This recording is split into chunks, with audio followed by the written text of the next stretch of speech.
اور میری فرما برداری کی راہ اس نے اختیار کر لی تو وہ تم سے بھی آگے بڑھ جائے گا. کہتے ہیں نا کہ ہم کسی کو مثال دینے کے لیے آپ تو فرشتہ ہیں, آپ تو انسان نہیں, جبکہ انسان ہونا مشکل ہے. اچھا انسان ہے تو ہم پھر کہہ دیتے نہیں آپ تو انسان ہو ہی نہیں سکتے, آپ تو فرشتہ ہیں. اللہ تعالیٰ نے انسان کو فرشتے سے بھی مقدم کر دیا. یہ ہم آج اس رکوع میں پڑھیں گے, اور کیوں کر دیا وہ ریزن بھی ہم دیکھیں گے. پھر جس میں وہ سبب ہوگا, وہ خوبی ہوگی, وہی فرشتوں سے افضل ہوگا. ہر انسان فرشتوں سے افضل نہیں ہو سکتا. اللہ تعالیٰ ارشاد فرماتا ہے کہ جو کچھ میں جانتا ہوں وہ تم نہیں جانتے. اب بہت سے لوگ تفسیر کرتے ہوئے یا پڑھتے ہوئے کہہ دیتے ہیں فرشتوں نے اعتراض کیا. یقیناً آپ نے یہ بات سنی ہوگی, کہہ دیتے نا کہ فرشتوں نے اعتراض کیا. تو اللہ کے حکم پر اعتراض کرنا کفر ہے. یاد رکھیے فرشتے کفر نہیں کر سکتے, وہ ہر طرح کے گناہ سے پاک ہیں اور بالکل معصوم ہیں. اللہ تعالیٰ یہی ارشاد فرماتا ہے کہ لا یعصون اللہ ما امرہم, فرشتے اللہ تعالیٰ کے کسی حکم کی نافرمانی نہیں کرتے. وہ کبھی بھی اللہ تعالیٰ کے کسی حکم پر اعتراض نہیں کر سکتے. یہ بس ان کا ایک دل میں جو کہتے ہیں نا تجسس تھا, یہ خیال تھا, وہ بھی جنات کو دیکھنے کے بعد اور جو خلیفہ کی وجہ سے ان کے ذہن میں بات آئی. اب ایک بات اور یاد رکھیے کہ ہم یہ بھی کہہ دیتے ہیں کہ انسان زمین پر اللہ کا خلیفہ ہے. یہ تو ہم کہہ سکتے ہیں اللہ کا خلیفۃ اللہ فی الارض, یعنی اللہ نے مقرر کیا, لیکن انسان اللہ کا خلیفہ نہیں ہے. انسان انسانوں پر خلیفہ بنایا گیا ہے, کیونکہ خلیفہ جو ہے وہ اس کا کام ہے کہ جب کسی بھی کوئی عہدے دار ہے, کوئی سرپرست ہے, وہ غیر موجود ہو تو اس کی غیر موجودگی میں اس نے اس کو کمپنسیٹ کرنا ہے, اس کی کمی کو پورا کرنا ہے, لوگوں کے معاملات کو, تصفیوں کو سلجھانا ہے. تو معاذ اللہ تعالیٰ کا قائم مقام کوئی نہیں ہو سکتا, اللہ تعالیٰ کی جگہ کوئی نہیں لے سکتا. اسی لیے یہ بھی یاد رکھیے کہ انسان خلیفہ بنایا گیا لوگوں کے لیے, نہ کہ معاذ اللہ تعالیٰ کے لیے. اللہ کو خلیفہ کی ضرورت نہیں ہے. اس کے بعد اللہ تعالیٰ نے چونکہ آدم علیہ السلام کا مقام بلند کرنا تھا, ان کی عظمت, ان کی فضیلت بیان فرمانی تھی, تو اس وقت تو فرشتوں سے صرف یہی فرمایا کہ جو میں جانتا ہوں تم نہیں جانتے. پھر خوبصورت دلیل پیش کی. اس دلیل سے فرشتوں نے جو بات کہی تھی وہ بھی واضح ہو گئی کہ اللہ کا کوئی کام حکمت سے خالی نہیں ہوتا, اور اللہ تعالیٰ کا بالکل صحیح یہ فیصلہ تھا کہ اس نے انسان کو تخلیق فرمایا, اور اس سے عظمت آدم علیہ السلام بھی ظاہر ہو گئی. اللہ فرماتا ہے اللہ تعالیٰ نے آدم علیہ السلام کو سکھا دیا. آیت مبارکہ 31, اللہ تعالیٰ نے آدم علیہ السلام کو سکھا دیے سب نام, پھر ان کو فرشتوں پر پیش کیا, پھر فرمایا مجھے بتا دو ان چیزوں کے نام اگر تم سچے ہو. اب یہ نئی مخلوق جسے اللہ تعالیٰ نے پیدا فرمایا, یعنی انسان آدم, جسے اللہ تعالیٰ نے زمین میں خلیفہ بنانے کا ارادہ فرمایا. اللہ تعالیٰ ارشاد فرماتا ہے جب ان کی پورا پتلا بنایا گیا تھا مٹی سے, پھر اس میں روح پھونکی گئی تھی, تو وہ بالکل ایک جاندار انسان کی طرح بن گئے تھے. پھر اللہ تعالیٰ نے ان کو کچھ چیزوں کے نام سکھائے. اب کیا نام تھے اس میں بھی مختلف اقوال ہیں, 100% شیورٹی کے ساتھ نہیں کہہ سکتے, کیونکہ نبی کریم صلی اللہ علیہ وسلم کی کوئی واضح مستند ترین احادیث اس سلسلے میں نہیں ملتی. بعض ریفرنسز ملتے ہیں جس میں بتایا گیا کہ فرشتوں کے نام تھے, بعض تھا کہ ہر اشیاء کے نام, بعض تھا کہ ذریت آدم علیہ السلام, بعض لکھتے ہیں کہ انبیاء علیہ السلام کے جو 1 لاکھ سے بھی زیادہ دنیا میں تشریف لائے ان کے نام تھے. سب نے اپنی اسپیکولیشن ایک بیان کی ہے. ہم اتنا ہی جان لیتے ہیں کہ اللہ نے ان کو کچھ ایسے علوم عطا کیے, کچھ ایسی چیزیں سکھائیں جو فرشتے بھی نہیں جانتے تھے. اتنا جان لینا ہمارے علم کے لیے کافی ہے. تو اللہ تعالیٰ ارشاد فرماتا ہے آدم علیہ السلام کو بھی پیش کیا گیا فرشتوں کے سامنے. اللہ نے فرمایا فرشتوں سے کہ مجھے ان چیزوں کے نام بتاؤ. فرشتوں نے عرض کی کہ آپ کی پاکی ہے, یعنی ہم آپ کی پاکی بیان کرتے ہیں, ہمیں تو اس کے سوا کچھ بھی علم نہیں ہے جتنا علم ہمیں آپ نے عطا فرما دیا ہے, بے شک آپ جاننے والے اور حکمت والے. دیکھیے آیت مبارکہ 32, فرشتوں نے اپنی کم علمی کا اعتراف بھی کیا اور اللہ کی حمد و ثنا بھی کی. یعنی ہم جان گئے کہ یا اللہ آپ کے کوئی نہ کوئی حکمت ہر کام میں موجود ہوتی ہے, آپ کا کوئی کام حکمت سے خالی نہیں ہوتا. ہمیں یہ معلوم ہے کہ آپ کو آپ کا ہر کام حکمت والا ہے، اور ہمیں تو بس اتنا ہی علم ہے جتنا آپ نے ہمیں عطا کر دیا، اس کے سوا تو ہم کچھ نہیں جانتے۔ اب یہ دیکھیے، یہ فرشتوں کی معصومیت، یہ ان کی فرما برداری، یہ ان کی عاجزی، کہ لا علم لنا الا ما علمتنا، یا اللہ جو آپ نے ہمیں سکھایا اس کے سوا ہم کچھ نہیں جانتے۔ انسان کے پاس علم آ جائے تو وہ سوچتا ہے کہ یہ علم لے کر وہ پیدا ہوا تھا، مگر اللہ کے ملائکہ عرض کر رہے ہیں جتنا آپ نے ہمیں بتایا ہے بس ہم اتنا ہی جانتے ہیں، اس کے سوا نہیں جانتے۔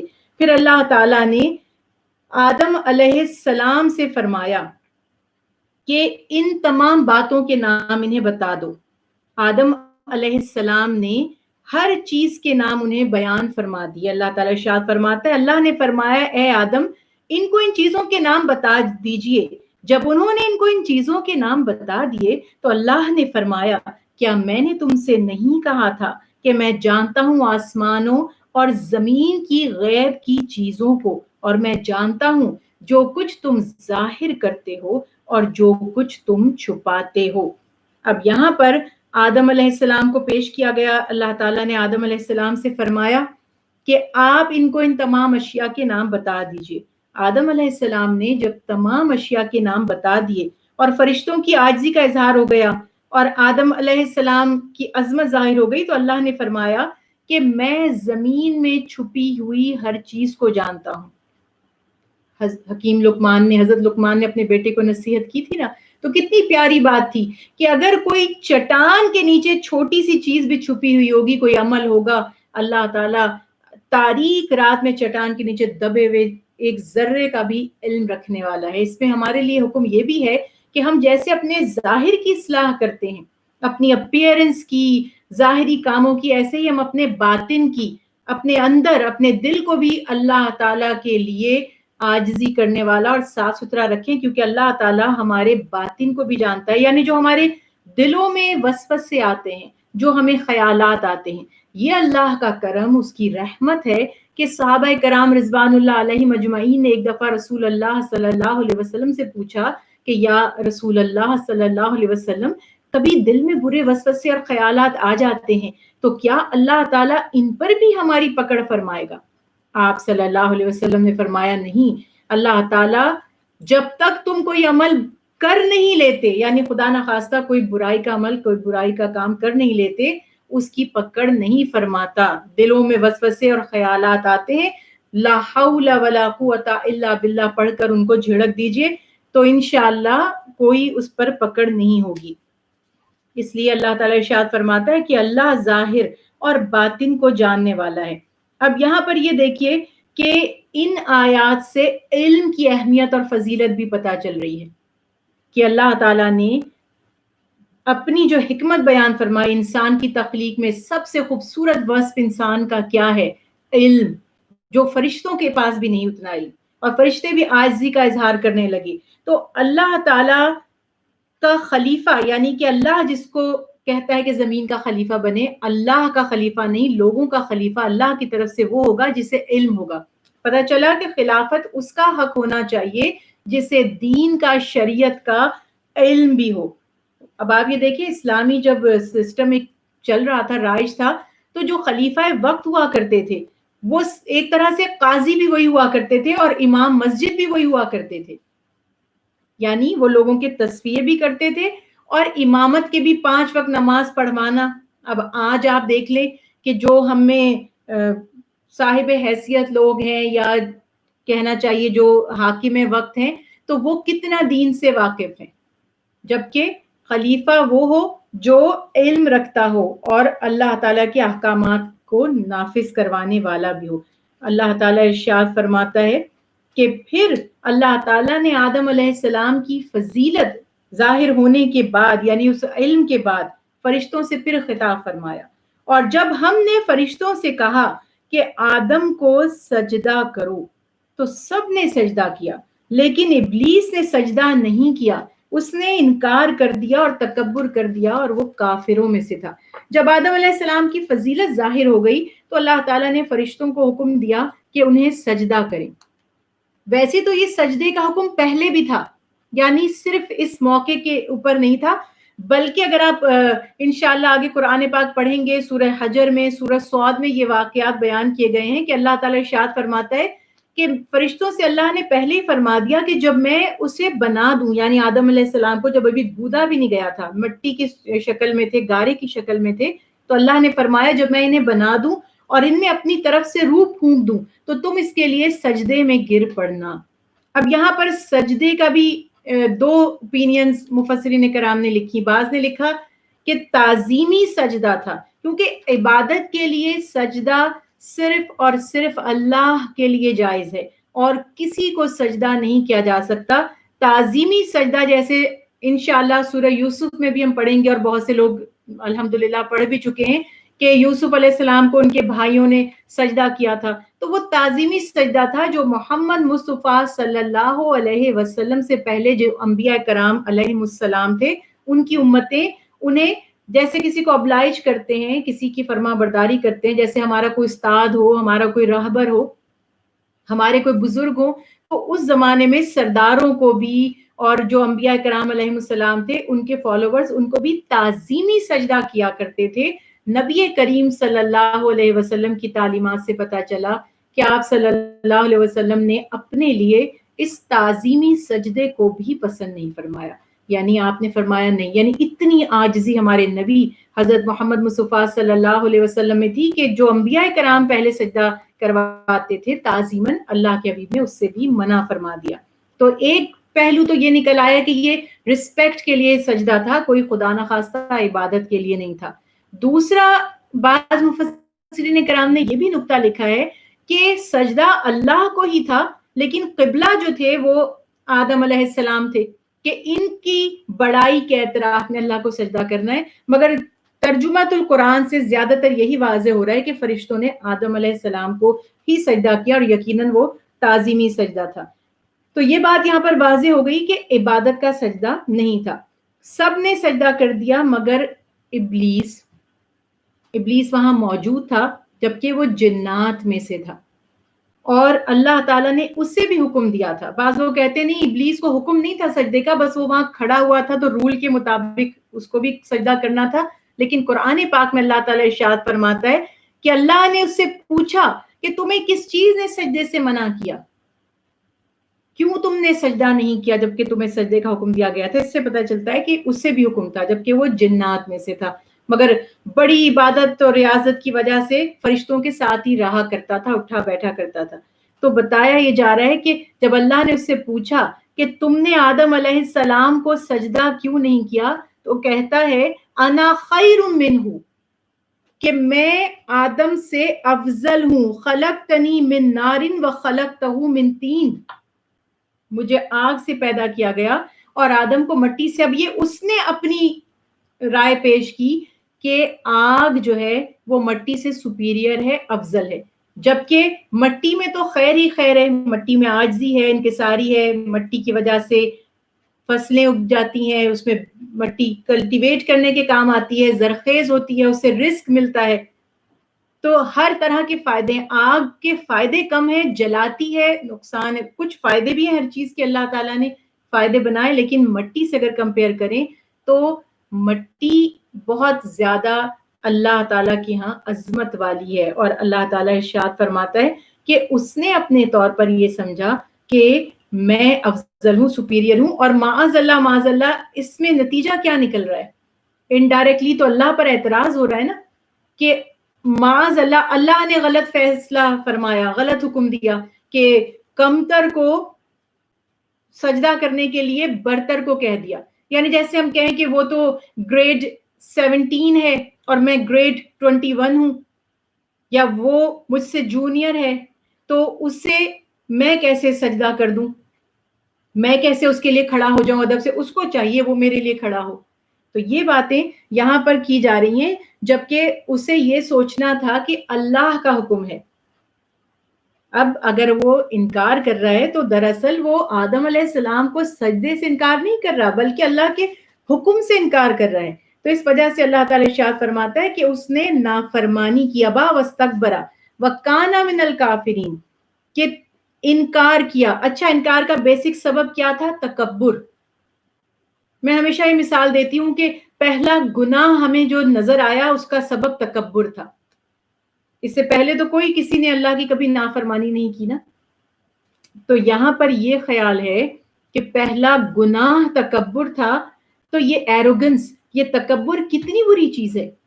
رسول اللہ صلی اللہ علیہ وسلم نے فرمایا کہ جس کے دل میں رائی کے دانے کے برابر، رائی کا دانہ کہتے ہیں مسٹرڈ سیڈز کو، ایک مسٹرڈ سیڈ اس کے برابر بھی اگر تکبر ہے تو وہ شخص جنت میں نہیں جا سکتا. اللہ کو تکبر اتنا زیادہ ناپسند ہے. اور اس کے برعکس یعنی اس کا جو اپوزٹ ہے وہ ہے عاجزی، ہمبل رہنا، ڈاؤن ٹو ارتھ رہنا.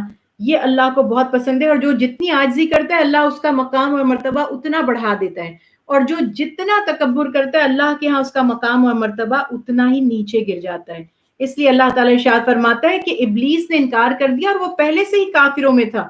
بعض مفسرین نے فرمایا کہ اس وقت انکار کر کے وہ کافر ہو گیا، یہاں پر یہ مراد ہے. اور بعض نے فرمایا کہ شروع سے اس کے دل میں تکبر تھا ہی اور سرکشی بھی تھی، لیکن یہ وہ موقع تھا جب اس نے اپنے تکبر کو اور اپنی سرکشی کو ظاہر کر دیا. اور جب ابلیس نے آدم علیہ السلام کو سجدہ کرنے سے انکار کر دیا تو اس وقت اللہ تعالیٰ نے اسے اپنی رحمت سے محروم کر دیا. یعنی اللہ تعالیٰ ارشاد فرماتا ہے کہ اتر جاؤ یہاں سے، تمہیں کوئی حق نہیں پہنچتا کہ تکبر کرنے والوں میں بنو. سو یہاں سے نکل جاؤ، اب تم رسوا کیے ہوں میں سے. ابلیس یا شیطان کو کیوں کہا جاتا ہے؟ کیونکہ اس نے اللہ تعالیٰ کی نافرمانی کی. اس کے دل میں بغاوت تھی، سرکشی تھی، اور اس کو ہمیشہ کے لیے اللہ تعالیٰ کی رحمت سے مایوس قرار دے دیا گیا. تو جو ہمیشہ اللہ کی رحمت سے مایوس، جس کو کہہ دیا جائے کہ تم تک اللہ کی رحمت کبھی نہیں پہنچے گی، تم ملعون ہو، تو ظاہر ہے کہ اس کی آخرت جہنم کے سوا کچھ بھی نہیں ہو سکتی.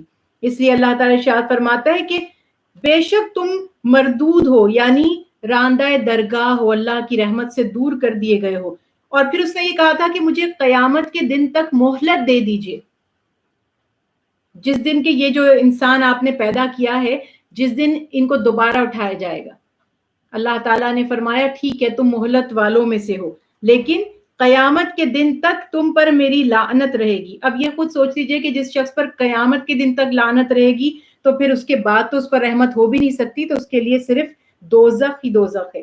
اس کے بعد اللہ تعالیٰ ارشاد فرماتا ہے کہ اللہ تعالیٰ نے آدم علیہ السلام اور بی بی حوا سے خطاب فرمایا. یعنی اللہ تعالیٰ نے آدم علیہ السلام کو تخلیق فرمایا اور بی بی حوا کو تخلیق فرمایا، جو کہ ان کا جوڑا ہے. اور اللہ ارشاد فرماتا ہے کہ بی بی حوا کو اللہ تعالیٰ نے اس لیے تخلیق فرمایا کہ آدم علیہ السلام ان سے مانوس ہوں اور ان سے تسکین حاصل کریں اور ان سے نسل انسانی پھیلے.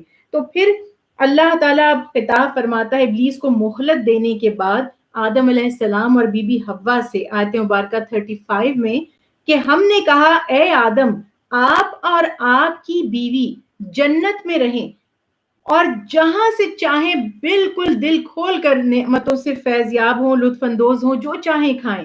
بس ایک درخت ہے اس کے قریب مت جائیے گا ورنہ آپ دونوں ظلم کرنے والوں میں سے ہو جائیں گے. اب یہاں پر ایک آزمائش تھی، میں اس کو یوں کہوں گی کہ ایک ڈیمونسٹریشن تھا. جب شیطان کو مہلت دے دی گئی ابلیس کو، تو اس نے یہ کہا کہ مجھے قیامت کے دن تک مہلت دے دے، میں ثابت کر دوں گا کہ یہ انسان بڑا ناشکرا ہے، نافرمان ہے. تو اللہ تعالیٰ نے فرمایا میرے مخلص بندے کبھی تمہارے بہکانے میں نہیں آئیں گے، تمہیں مہلت دیتا ہوں.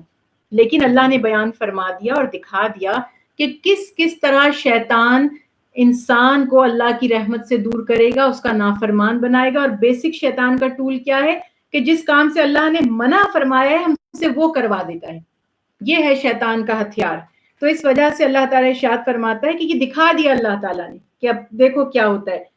اللہ تعالیٰ کے پاس ہر نعمت تھی، کسی چیز کی کمی نہیں تھی اس کے خزانوں میں.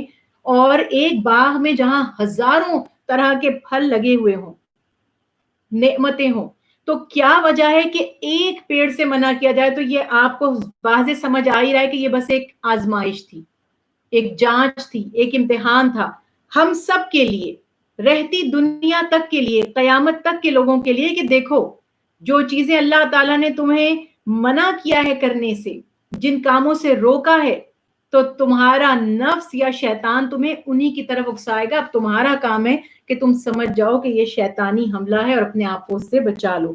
اس لیے اللہ تعالیٰ ارشاد فرماتا ہے کہ ایک ممنوع درخت تھا، جو جیسا کہ میں نے پہلے بھی بات کی کہ کسی مستند حدیث مبارکہ میں اس درخت کا کوئی ذکر نہیں ملتا. بعض نے کہا گندم تھا، بعض نے کہا انجیر تھا، بعض نے کہا کھجور، اپنے سب نے ذہن سے بتایا، بعض نے کہا سیب تھا. واللہ عالم جو بھی تھا، بس ہم اس کو کہتے ہیں ممنوع شجر، فوربڈن فروٹ. کوئی ایک چیز تھی جس سے منع فرمایا گیا تھا کہ سب کچھ کھانا، بس اس درخت کے قریب نہ جانا ورنہ تم ظالموں میں سے ہو جاؤ گے. ظالموں میں سے ہو جاؤ گے کا مطلب کیا تھا؟ انسان جب اللہ کی نافرمانی کرتا ہے تو دراصل اپنے نفس پر ظلم کرتا ہے، یا اللہ تعالیٰ کی نعمتوں کی ناقدری کرتا ہے تو نعمتیں اس سے چلی جاتی ہیں، تو دراصل یہ خود اس نے اپنے اوپر ظلم کیا. تو اس لیے بتایا جا رہا ہے کہ جب خلاف ورزی کرو گے تو جو نعمتیں تمہارے پاس ہیں وہ تم سے لے لی جائیں گی اور تمہیں اس مقام سے ہٹا دیا جائے گا جس پر تم ابھی ہو. اب اس کے بعد کا واقعہ دیکھیے کہ کیا ہوا. سو شیطان نے ان دونوں کو اس درخت کے ذریعے سے لغزش دی. آیت مبارکہ 36 سورہ بقرہ. شیطان نے ان دونوں کو لغزش دی. اچھا دیکھیے، فَأَذَلَّهُمَا الشَّيْطَانُ. ہم بہت دفعہ یہ بات سنتے آئے کہ شیطان نے بی بی حوا کو بہکایا اور بی بی حوا نے آدم علیہ السلام کو مجبور فرمایا کہ وہ اس پیڑ سے کھائیں. تو یہ باتیں وہ لوگ زیادہ کرتے ہیں، اسرائیلی روایات سے ماخوذ ہیں، کہ جو یہ ثابت کرتے ہیں کہ خواتین یا عورت جو ہے وہ جنت سے بھی نکلوا سکتی ہے. خواتین کو لیٹ ڈاؤن کرنے کے لیے یا ان کے بارے میں ایسی باتیں کرنے کے لیے ہمیں کسی کی بیجا حمایت نہیں کرنی اور نہ ہمیں کسی کی مخالفت کرنی ہے.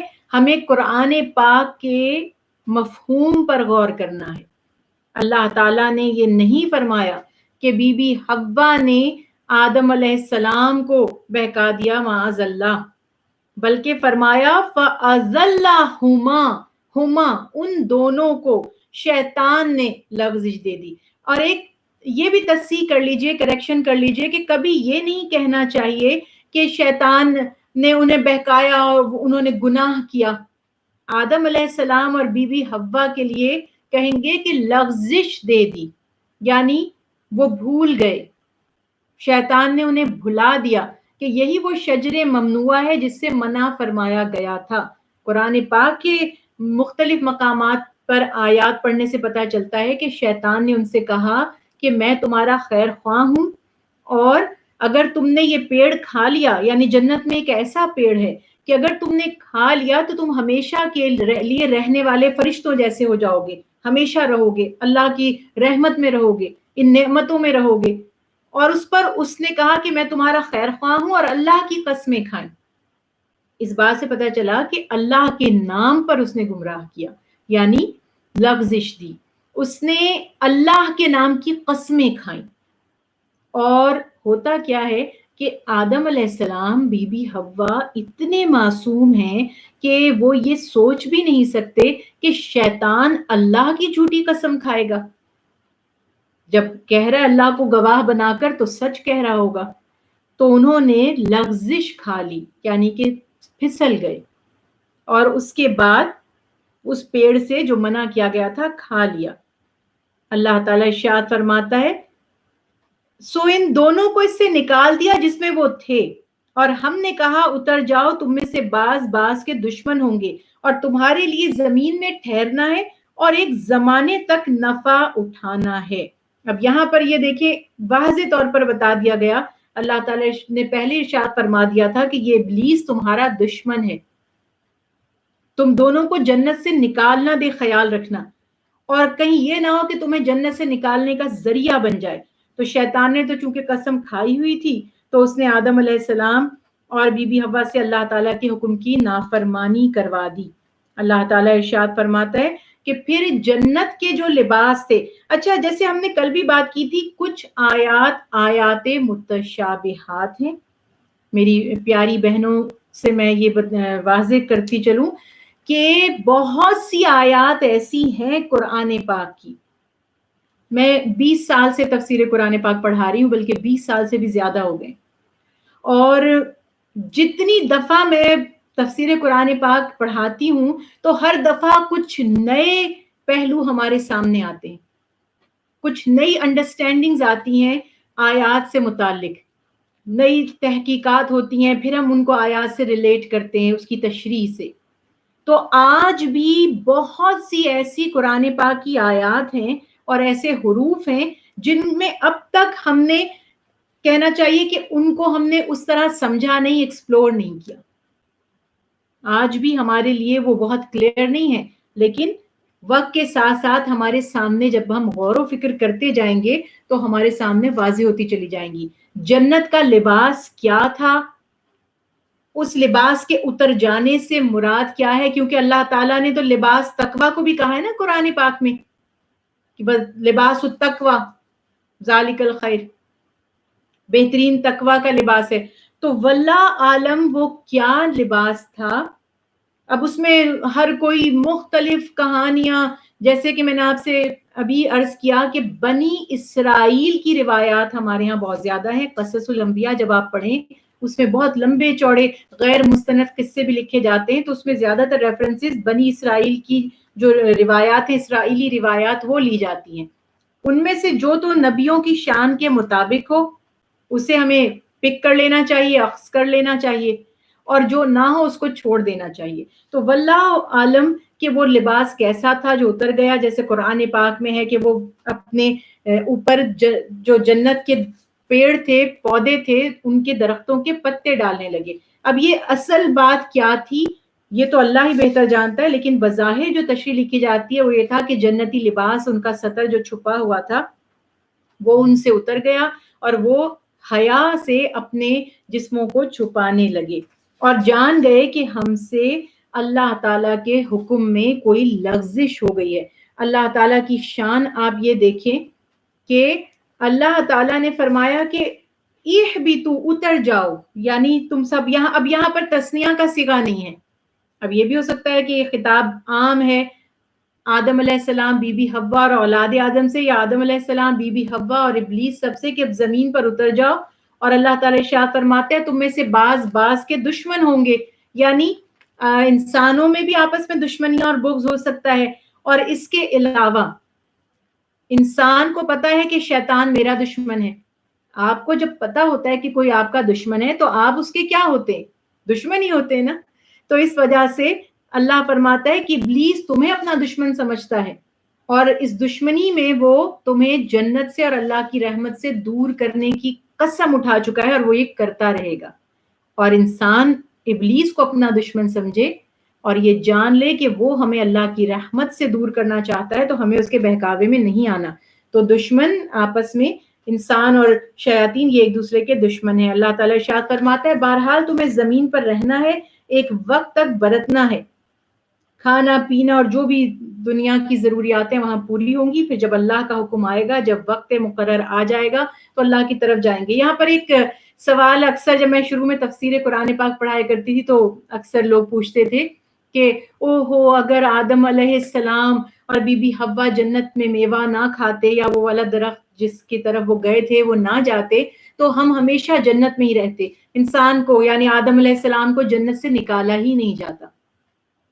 یہاں پر یہ بات یاد رکھیے کہ جب اللہ تعالیٰ نے آدم علیہ السلام کو تخلیق بھی نہیں فرمایا تھا، تو ابھی ہم نے پڑھا انی جاعل فی الارض خلیفہ، اللہ نے فرمایا زمین میں میں خلیفہ بنانے والا ہوں۔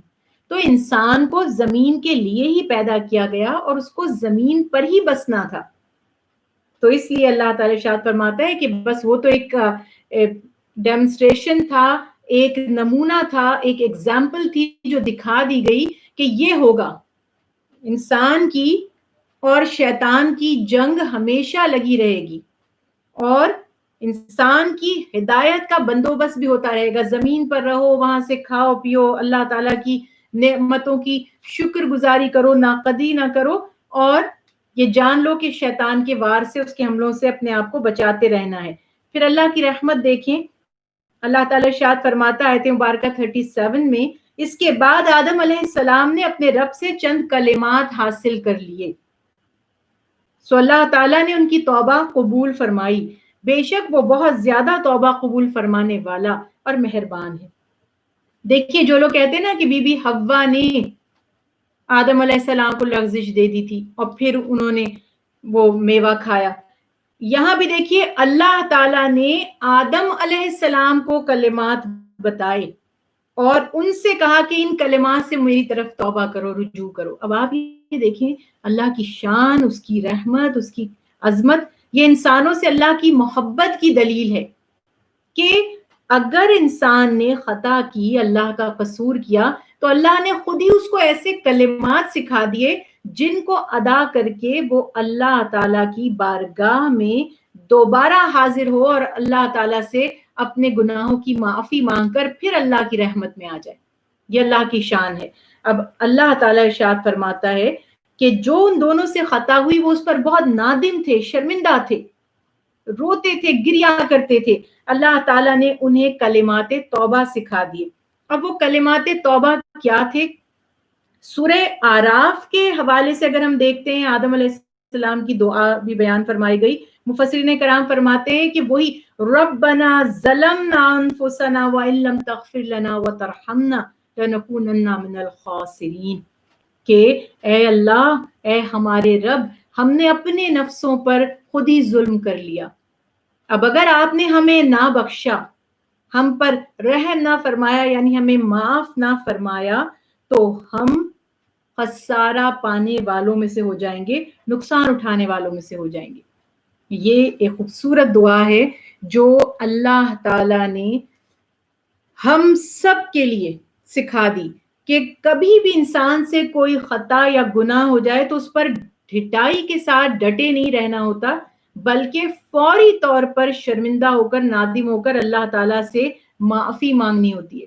اب یہ آپ دیکھیے یہاں پہ اگزامپل کہ ابلیس نے اللہ کے حکم کی نافرمانی کی، سجدے سے انکار کیا، جب اللہ نے فرمایا کہ تو اللہ کی رحمت سے دور ہے تو اس کو یہ شرم نہیں آئی کہ وہ معافی مانگ لیتا، وہ بھی تو توبہ کر سکتا تھا۔ آپ نے کبھی اس پہلو پہ غور کیا ہے؟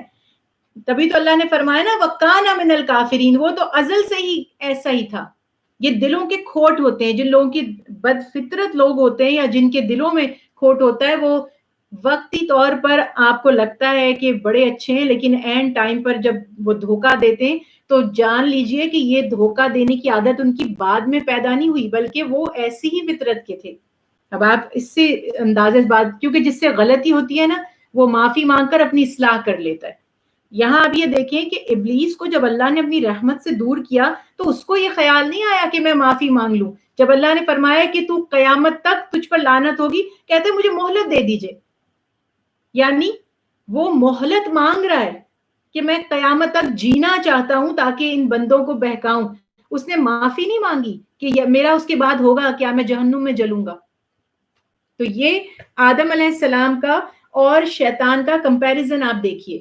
آدم علیہ السلام سے بھول ہوئی، فوراً اللہ سے معافی مانگ رہے ہیں، گریہ فرما رہے ہیں، رو رہے ہیں، نادم ہیں، پریشان ہیں کہ کسی طرح اللہ کی رحمت دوبارہ مل جائے۔ انہوں نے تو نہیں، وہ کیا فرق پڑتا ہے، زمین پر ہر نعمت تو ہے، اگر معاذ اللہ تعالیٰ ناراض ہے تو کیا ہوا؟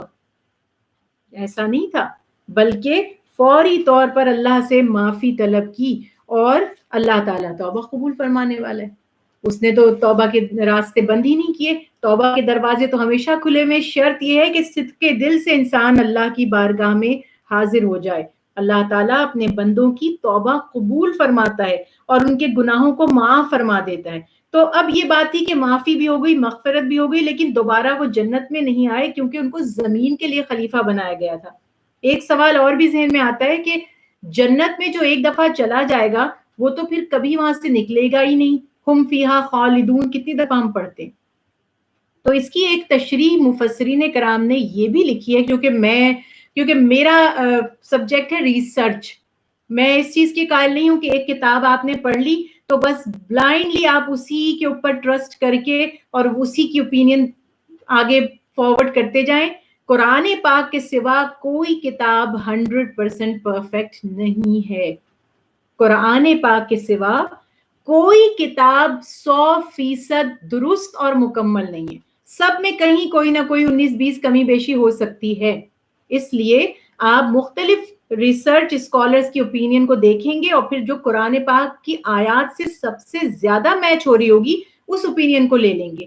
مثلا بعض مفسرین کرام ریسرچ اسکالرز نے لکھا کہ چونکہ قرآن پاک میں جنت باغ کو بھی کہا گیا ہے، تو یہ وہ والی جنت نہیں تھی جہاں مرنے کے بعد جو جنت اور دوزخ کا کانسیپٹ دیا گیا ہے، وہ تو موت کے بعد، قیامت کے دن کے بعد کا معاملہ ہے، جو فزیکلی انسان وہاں رہے گا، کھائے گا، پیے گا، وہاں کی نعمتوں سے لطف اندوز ہوگا، کیونکہ ایک دفعہ جو اس جنت میں چلا جائے گا تو پھر کبھی وہاں سے نکالا نہیں جائے گا. تو یہ کسی اور حصے پر، اب یہ اللہ بہتر جانتا ہے کہ وہ آسمانوں پر ہی کوئی حصہ تھا یا کس جگہ پر تھا. اگر آپ کو لگتا ہے اِہْبِطُوا، اتر جاؤ سے پتہ چل رہا ہے کہ اونچے سے نیچے آئے تھے، تو یہ جملہ تو انشاءاللہ بھی آپ آگے پڑھیے گا. بنی اسرائیل نے بھی جب کہا تھا من و سلوہ کھا کھا کر تنگ آ گئے، ہمیں زمینی فوڈ چاہیے، سبزیاں چاہیے، ترکاریاں چاہیے، تو ان کو بھی کہا گیا تھا اِہْبِطُوا مصرًا، کسی شہر میں اتر جاؤ. تو یہ بات ہے کہ وہ کوئی ایسا خوبصورت مقام تھا جہاں پر آدم علیہ السلام اور بی بی حوا رہتے تھے. میں بھی آسمانوں پر ہی، کسی آسمانوں کے بالا خانوں پر تھا یا جہاں بھی تھا، لیکن یہ پتا چلا کہ ایک مخصوص جگہ تھی جو بہت ہی زیادہ بابرکت اور مبارک تھی. اس کے بعد اللہ تعالیٰ نے فرمایا کہ آپ کو زمین میں رہنا اور وہیں پر ایک مقررہ وقت تک برتنا ہے. دیکھیے ایک تو ایوریج ایج کے حساب سے ہر شخص کی جو عمر طے ہے، اتنا اس نے زمین پر رہنا ہے اور اتنے اس نے فائدے اٹھانے. اور ایک یہ کہ مجموعی طور پر تمام انسان جب تک قیامت قائم نہیں ہو جاتی اس وقت تک زمین پر انسان اپنے اپنے زمانے کے انسان آتے جائیں گے، ختم ہوتے جائیں گے، نئے پیدا ہوتے جائیں گے. تو وہ ایک وقت ہے جب انسان زمین پر رہے گا، اور جب وہ دن آ گیا جس کو ہم یوم القیامہ کہتے ہیں، یوم الفرقان کہتے ہیں، تو پھر سب چیزیں فنا ہو جائیں گی، عمل ختم ہو جائے گا اور پھر حساب کتاب ہوگا. تو اللہ تعالیٰ ارشاد فرماتا ہے ہم نے کہا تم سب یہاں سے اتر جاؤ، پس اگر تمہارے پاس میری طرف سے کوئی ہدایت آئے تو جس نے میری ہدایت کا اتباع کیا تو ان پر کوئی خوف نہ ہوگا اور نہ وہ رنجیدہ ہوں گے. یہ بھی آیت مبارکہ 38 بڑی، اس میں بھی لوگوں کو کنفیوژن ہو جاتی ہے. جیسے اللہ تعالیٰ نے یہ واضح فرما دیا کہ زمین میں اولاد آدم بسے گی، اور پھر ہر دور میں ان کی ہدایت کے لیے، ان کو ریمائنڈ کرانے کے لیے کہ ابلیس ان کا دشمن ہے اور اللہ کا حکم یہ ہے یہ کام کرنا ہے، یہ کام نہیں کرنا. ہر دور میں انبیاء علیہم السلام ان انسانوں کی ہدایت کے لیے بھیجے جاتے رہیں گے. اور یہ سلسلہ نبوت کا حضرت محمد مصطفیٰ صلی اللہ علیہ وسلم پر آ کر مکمل ہو گیا. بعض لوگ کہتے ہیں کہ ختم نبوت نہ کہیں کیونکہ نبوت ختم نہیں ہوئی. اس کا مطلب کیا ہے کہ نبوت محمد مصطفیٰ صلی اللہ علیہ وسلم کی نبوت ہے جو قیامت تک ختم نہیں ہوگی، مگر آپ صلی اللہ علیہ وسلم کے بعد قیامت تک اب کوئی نبی تشریف نہیں لائیں گے. آپ نے دین مکمل کر دیا، اللہ کی نعمت تمام کر دی. الیوم اکملت لکم دینکم واتممت علیکم نعمتی وردیت لکم الاسلام دینا. کہ اے حبیب آج ہم نے آپ پر دین مکمل کر دیا، اپنی نعمت تمام کر دی، آپ کے لیے اسلام کو پسند کر لیا. تو یہ واضح ہو گیا کہ قیامت تک کوئی نبی نہیں آئیں گے، لیکن نبی کریم صلی اللہ علیہ وسلم کو جو نبوت عطا کی گئی، جو کتاب عطا کی گئی، ہدایت کا جو پیغام دیا گیا، قیامت تک کے لیے وہ انسانوں کی راہبری کرتا رہے گا اور وہ کتاب انسانوں کی رہنمائی کے لیے قیامت تک موجود رہے گی. تو یہ خیال یہاں پر بیان کر دیا گیا کہ اللہ فرماتا ہے کہ شیطان کو تم نے دیکھ لیا، وہ تمہارا کیسا دشمن ہے. اب زمین میں بسو، کھاؤ پیو، مگر یاد رکھو کہ تمہاری اصل منزل اور تمہارا اصلی گھر جنت ہے. شیطان تمہیں اس سے دور نہ کر دے، یعنی آخر کار لوٹ کر ہمیں اپنے اسی گھر میں جانا ہے جس کو اللہ تعالیٰ نے آدم علیہ السلام اور بی بی حوا کے لیے بھی فرمایا کہ جنت ہی ان کا ٹھکانہ تھی. تو یہ ہم نے خیال رکھنا ہے کہ ہماری آخری منزل جنت ہے. ہم کہیں اس سے دور نہ ہو جائیں. اور یہ جو اللہ فرماتا ہے کہ جو میری ہدایت کا اتباع کرے گا, دو طرح کے لوگ ہوں گے نا, ایک وہ جو شیطان کے راستے پر چلیں گے اللہ کی نافرمانی کر کے. لیٹ می کلیئر, دیکھیے شیطان نے کیا کیا, اللہ کی نافرمانی کی. حکم کیا تھا, سجدہ کریں, سجدہ کر دے آدم علیہ السلام کو, نہیں کیا, انکار کیا, تکبر کیا اور اللہ کی رحمت سے دور ہو گیا, ملعون ہو گیا, قیامت تک کے لیے اللہ کی رحمت سے دور, لعنت اس پر ہو گئی. اور آدم علیہ السلام سے بھول ہوئی تو انہوں نے فوراً توبہ کر لی. اب ہم نے ڈیسائیڈ کرنا ہے کہ ان دونوں میں سے ہمیں کس کے راستے پر چلنا ہے. جب ہم اللہ کے حکم کو توڑیں گے, اللہ کی نافرمانی کریں گے, تو ہم شیطان کی پیروی کریں گے. اور جب ہم خطا یا گناہ ہم سے ہو جائے, دیکھیے اللہ نے کہیں قرآن پاک میں یہ نہیں فرمایا کہ تم پرفیکٹ ہیومن بن جاؤ, تم سے کوئی گناہ نہیں ہونا چاہیے, میرے کسی حکم کی نافرمانی نہیں ہونی چاہیے.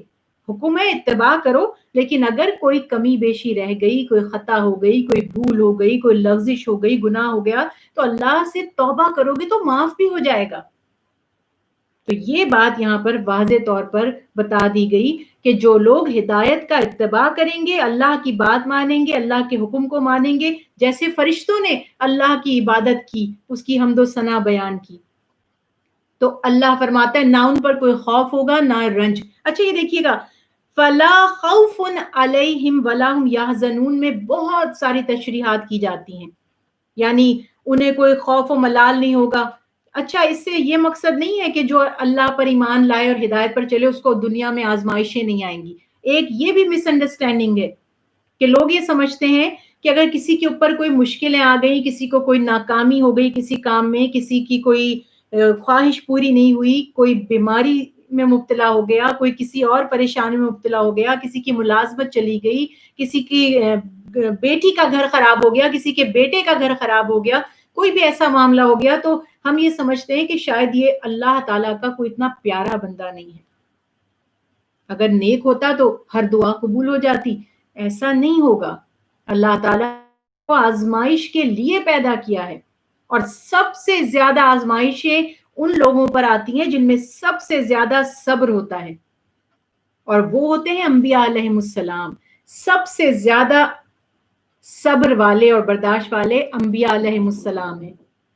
اس کے بعد شہداء, صالحین اور دیگر افراد. تو یہ یاد رکھیے کہ کئی لوگ یہ سمجھتے ہیں کہ اللہ نے تو فرمایا کہ جو ایمان لائے گا اس پر کوئی خوف نہیں ہوگا, وہ غمزدہ نہیں ہوگا. ایسی بات نہیں ہے. دنیا میں اللہ کے حبیب کی نرینہ اولادیں حیات نہیں رہیں, آپ کے بیٹے وفات پا گئے, آپ کی بیٹیاں جب اسلام کی دعوت نبی کریم صلی اللہ علیہ وسلم نے عام کی تو آپ کی بیٹیوں کو ڈیورس ہو گئی. اس کے بعد آپ یہ دیکھیں کہ کیسے قوم نے جھٹلا دیا, کوئی انکار کر رہا ہے, کوئی پتھر برسا رہا ہے, کوئی مذاق اڑا رہا ہے, ہر طرح کی تکلیف صحیح ہے. تو اس لیے یہ مت سوچئے گا کہ غم یا تکلیف یا پریشانی نہیں آئے گی. کیا خوبصورت شعر ہے, میرا تو فیوریٹ ہے, میں اکثر سناتی ہوں. یہ شہادت گئے الفت میں قدم رکھنا ہے, لوگ آسان سمجھتے ہیں مسلمان ہونا. یہ تو آزمائش کی بات ہے, لیکن یہ ہے کہ جب انسان اللہ پر ایمان رکھتا ہے تو پھر اس کے دل میں اتنا صبر اور یقین کامل پیدا ہو جاتا ہے کہ وہ ان پریشانیوں سے گھبراتا نہیں ہے. دوسرا مفہوم اس کا یہ بھی ہے کہ ان پر کوئی ملال نہیں ہوگا, یعنی انہیں کسی چیز کے چھوٹ جانے کا خوف نہیں ہوگا جو اللہ پر ایمان رکھتے ہوں گے, اور نہ قیامت کے دن وہ غم زدہ ہوں گے, یعنی وہ غم جو مایوسی کے ساتھ ملا ہوا ہو کہ آج پتہ نہیں کیا ہوگا. کافروں کو تو دکھا دیا جائے گا ان کی قبر موت کے وقت, تو ان کی تو حالت آپ خود امیجن کر سکتے ہیں کہ جس نے ساری زندگی مانا ہی نہیں اللہ کو اور یوم آخرت کو, جب وہ دیکھے گا تو اس کی حالت کیا ہوگی, کیسا خوف ہوگا, کیسا غم ہوگا. لیکن اہل ایمان کو نہ ماضی کا کوئی غم جو گزر گیا اور نہ مستقبل کا کوئی خوف. یہ یاد رکھیے کہ یہ ہے اہل ایمان کی صفت. اللہ تعالیٰ ارشاد فرماتا ہے کہ وہ کبھی غم زدہ نہیں ہوں گے. اور رکوع کی آخری آیت مبارکہ 39, وہ جن لوگوں نے کفر کیا اور میری آیتوں کو جھٹلائے. دیکھیں پچھلا گروہ پچھلی آیت میں بتایا جو ہدایت ملے گی دو طرح کے لوگ ہوں گے نا, ایک اتباع کریں گے تو ان کا کیا حال ہوگا کہ نہ انہیں کوئی خوف ہوگا نہ کوئی غم, خوشی خوشی, راحت ہی راحت, سیٹسفیکشن ہوگی انہیں, انر پیس ہوگا ان کے لیے. اور اس کے بعد دوسرا گروہ ہوگا جو انکار کرے گا اس دعوت کا، حق کا، جن لوگوں نے کفر کیا اور میری آیتوں کو جھٹلایا۔ آیت بھی قرآن پاک میں دو معنوں میں، ایک تو ہم یہ قرآنک ورسز کو بھی آیت کہتے ہیں، اور ایک آیت کے جو لفظی معنی ہیں وہ ہے نشانی، سائنس، اللہ کی قدرت کے سائنس، اللہ کی قدرت کی نشانیاں۔ تو اللہ تعالیٰ ارشاد فرماتا ہے جنہوں نے میرے احکامات، میری آیات، میری نشانیوں کو جھٹلایا، یہ دوزخ والے ہیں، اور وہ اس دوزخ میں ہمیشہ ہمیشہ رہیں گے۔ یعنی جب ہر چیز واضح ہو گئی، حق اور باطل کا فرق بتا دیا گیا، سمجھا دیا گیا، اب بھی جو حق کے راستے پر نہیں چلتا تو پھر اس کا ٹھکانہ اور اس کی منزل دوزخ کے سوا کچھ بھی نہیں ہو سکتی۔ اسی لیے اللہ تعالیٰ ارشاد فرماتا ہے کہ جو ہدایت پا کر اس ہدایت کا اتباع کرے گا تو نہ کبھی وہ گمراہ ہوگا اور نہ ہی شکی یا مایوس ہوگا، اور جو لوگ کفر اختیار کریں گے اور اللہ کے احکامات کو جھٹلائیں گے تو وہ دوزخ والے ہیں، اور وہ ہمیشہ اس میں رہیں گے اور وہ کبھی اس سے نکالے نہیں جائیں گے۔ اب آپ یہ دیکھیے کتنا پیارا یہ رکوع تھا، اس میں کتنے احکامات، اس میں کتنی حکمتیں تھیں کہ کوئی بھی اگر، ہر کسی کو اظہار رائے ہونا چاہیے، کوئی بھی اگر کوئی اعتراض کرے ہمیں حکمت سے، لاجک سے، دلیل سے اس کا جواب دینا چاہیے۔ پھر یہاں سے یہ واضح ہوا کہ علم کی فضیلت بہت زیادہ ہے۔ اللہ تعالیٰ قرآن پاک میں بھی ارشاد فرماتا ہے کہ کہہ دیجئے کیا جاننے والے اور نہ جاننے والے برابر ہو سکتے ہیں؟ تو کسی کے علم کو ماننا اور اس کے سامنے اپنی عاجزی کا اظہار کرنا، یہ بھی اللہ تعالیٰ کا حکم ہے۔ جیسے آدم علیہ السلام کو زیادہ علم عطا کیا گیا فرشتوں سے، تو سب نے عاجزی کا اظہار کیا۔ میں بھی یہ رول ہے، اگر کسی کا علم ہے، ہم جانتے ہیں کوئی عالم ہے، اس کا علم ہم سے زیادہ ہے، تو اس سے جس کے پاس علم نہیں ہے یا جو عالم نہیں ہے وہ اس سے بحث نہیں کر سکتا، بلکہ کچھ علم حاصل کرنے کے لیے معلومات کرنی ہو تو اس میں کوئی حرج نہیں، ورنہ علم کی قدر کرنی چاہیے۔ پھر یہ بھی حکم پتہ چل گیا کہ جب کبھی خدا نخواستہ کوئی بھول چوک ہو جائے، کوئی غلطی ہو جائے، تو اپنی ایگو کو ایک طرف رکھ کر فوری طور پر اللہ تعالیٰ کی بارگاہ میں عاجزی کرنی چاہیے، اس سے معافی کی درخواست کرنی چاہیے، کیونکہ گناہ جتنے بڑھتے چلے جاتے ہیں اللہ کی نعمتیں اتنی کم ہوتی چلی جاتی ہیں۔ تو ہمیں دنیا اور آخرت دونوں کی بقا کے لیے ضروری ہے کہ اللہ تعالیٰ سے اپنے گناہوں اور خطاؤں کی معافی طلب کرتے رہیں۔ ہو سکتا ہے بعض دفعہ ہمیں ایسا لگتا ہو کہ ہم تو کوئی گناہ نہیں کرتے، الحمدللہ بہت سے ہمارے بہنیں بھائی ایسے ہیں جو واقعی اس چیز کا اہتمام کرتے ہیں کہ ان سے کوئی خطا یا غلطی نہ ہو، لیکن بشر ہونے کی حیثیت سے اللہ فرماتا ہے خلق الانسان ضعیفا، انسان کمزوری کے ساتھ پیدا کیا گیا ہے، ہم میں بہت سی کمزوریاں ہیں، نہ جانے نہ چاہتے ہوئے بھی کتنے ہم سے دن بھر میں گناہ سرزد ہو جاتے ہوں۔ تو بیسٹ سولوشن کیا ہے اس کا؟ ایک تو آدم علیہ السلام کی پیاری دعا ربنا ظلمنا انفسنا، یہ والی دعا، اور استغفار سب سے سمپل اور ایزی ہے۔ اللہ کے حبیب نے فرمایا کہ استغفار سب سے بہترین وظیفہ ہے، کم از کم 70 ٹائمز، اور ایک روایت میں ہے 100 ٹائمز۔ اللہ کے نبی نے اپنی سنت بنائی ہے، معاذ اللہ معاذ اللہ، اللہ کے نبی تو گناہ گار نہیں تھے، مگر اس کا ثواب بہت زیادہ ہے، اس کی برکت بہت زیادہ ہے، اور اپنی امت کو رغبت دینا بھی مقصد تھا۔ تو کم از کم 70 ٹائمز۔ اچھا آپ صرف استغفر اللہ بھی کہہ سکتے ہیں، صرف استغفر اللہ، اور آپ صرف استغفار بھی کہہ سکتے ہیں، استغفار استغفار استغفار، یہ تسبیح بھی پڑھ سکتے ہیں، 70 ٹائمز پڑھیں یا 100 ٹائمز پڑھیں، استغفر اللہ ربی من کل ذنب واتوب الیہ، یا جو بھی دعائیں تسبیحات سے مغفرت سے متعلق ہوں وہ دعا کم از کم 70 ٹائمز۔ تو بیڈ ٹائم جب ہو جائے، رات کو سونے کے لیے بستر پر لیٹیں، تو 70 دفعہ آپ نے یہ پڑھنا ہے، اور سورہ فلق اور سورہ ناس پڑھ کر اپنے اوپر دم کرنا ہے، چونکہ یہ نبی کریم صلی اللہ علیہ وسلم کی پیاری سنت مبارکہ ہے، تاکہ اللہ ہمیں انسانوں اور جنوں کے شر سے محفوظ رکھے، کیونکہ شیطان سرکش جو ہیں وہ جنات میں بھی ہیں اور انسانوں میں بھی ہیں۔ تو اللہ ہمیں ان کے شر سے، وسوسوں سے، بری گھڑی سے، برے حالات سے محفوظ رکھے۔ وما علینا الا البلاغ المبین۔ دعا کر لیتے ہیں، اللہ تعالیٰ میری آپ کی، سب سننے والوں کی دعائیں قبول فرمائے۔ اور ایک بات ہمیشہ آپ یاد رکھیے گا کہ جب ایک شخص دعا کر رہا ہوتا ہے اور جب ایک سے زیادہ دعا کر رہے ہوتے ہیں بہت فرق ہے اس بات میں. یعنی اجتماعی دعا میں برکت بہت زیادہ ہے، جماعت کے ساتھ اللہ کی رحمت ہے. تو نہ جانے ہم میں سے کس کی دعا قبول ہو، اور اللہ تعالیٰ اس کے طفیل سب حاضرین کی دعا قبول کر لے. تو سب بہنیں سننے والے دعا پر آمین کہیں، تو اس سے آپ بھی دعا میں شامل ہو جائیں گے. بسم اللہ الرحمن الرحیم. اللہم صلی علی محمد وعلی آل محمد کما صلیت علی ابراہیم وعلی آل ابراہیم انک حمید مجید. اللہم بارک علی محمد وعلی آل محمد کما بارکت علی ابراہیم وعلی آل ابراہیم انک حمید مجید. یا الہ العالمین، یا خیر الناصرین، یا اللہ، یا ذو الفضل العظیم، یا رؤوف بالعباد. یا رب العالمین ہماری حاضری کو، اس عظمتوں والے برکتوں والے پر نور کلام پاک کو، اس کے ایک ایک حرف کو، یا رب العالمین ایک ایک آیت مبارکہ کو جو پڑھی گئی، بیان کی گئی، پیش کی گئی، ہر غلطی کو معاف فرما کر، ہر کمی کو پورا فرما کر اپنی بارگاہ میں قبول فرمائیے. یا رب العالمین اس کا اجر، اس کا ثواب پیارے حبیب حضرت محمد مصطفیٰ صلی اللہ علیہ وآلہ وسلم، کل انبیاء، اہل بیت اطہار، ازواج مطہرات، اصحابہ کرام، بزرگان دین کو، میری والدہ کو اور ہم سب کے گھر کے مرحومین کو درجہ بدرجہ اس کا اجر و ثواب عطا فرما. سب کی قبروں کو روشن اور منور اور کشادہ فرما دے، نور سے بھر دے. یا رب العالمین ہمیں بھی اس کلام پاک سے فیض حاصل کرنے والا بنا دے، اسے سیکھنے سمجھنے کے لیے ہمارے اوقات فارغ فرما دے، اسے ہمارے دلوں میں اتار دے، اس پر عمل کی توفیق اور آسانی عطا فرما دے. یا رب العالمین ہمارے گھروں میں جتنے بیمار ہیں، مریض ہیں اسپتالوں میں، سب پر کرم اور رحم فرما کر سب کو شفائے کامل عطا فرمائیے. ہم سب کے گھروں پر، میری ان تمام بہنوں، تمام سننے والوں کے گھروں پر اپنی رحمتیں، برکتیں، نعمتیں نازل فرمائیے. ہمارے گھروں سے وباؤں، بلاؤں، دکھوں، تکلیفوں، بے برکتیوں، لڑائی جھگڑوں کو دور فرما دیجیے. یا رب العالمین جو صاحب اولاد ہیں، اولاد کی طرف سے ان کی ساری پریشانیاں دور فرما دیجیے.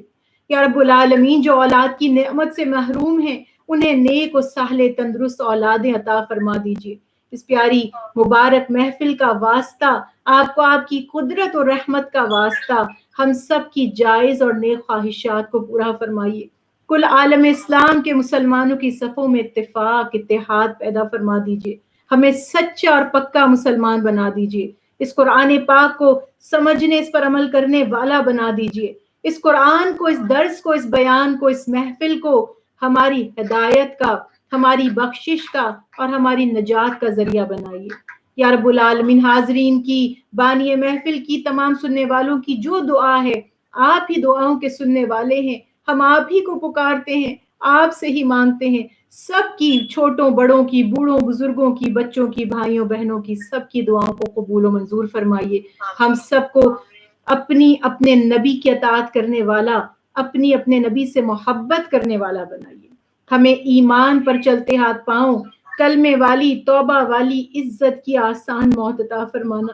اللہ ہمیں قبر کے عذاب، جہنم کی آگ سے محفوظ رکھیے. پل صراط کی منزل آسان فرمائیے. روز محشر ہم سے عفو درگزر کا معاملہ فرمائیے.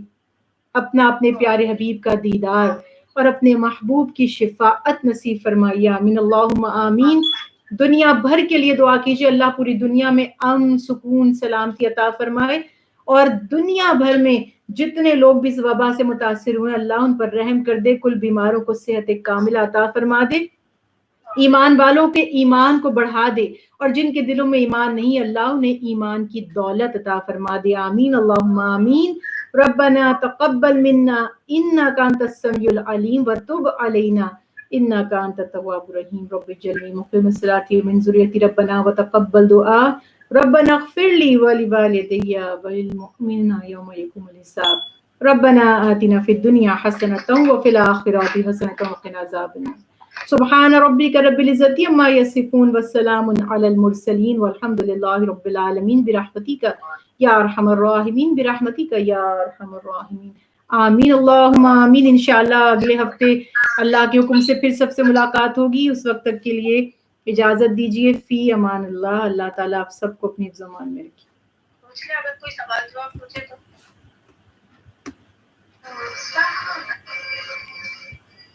بسم اللہ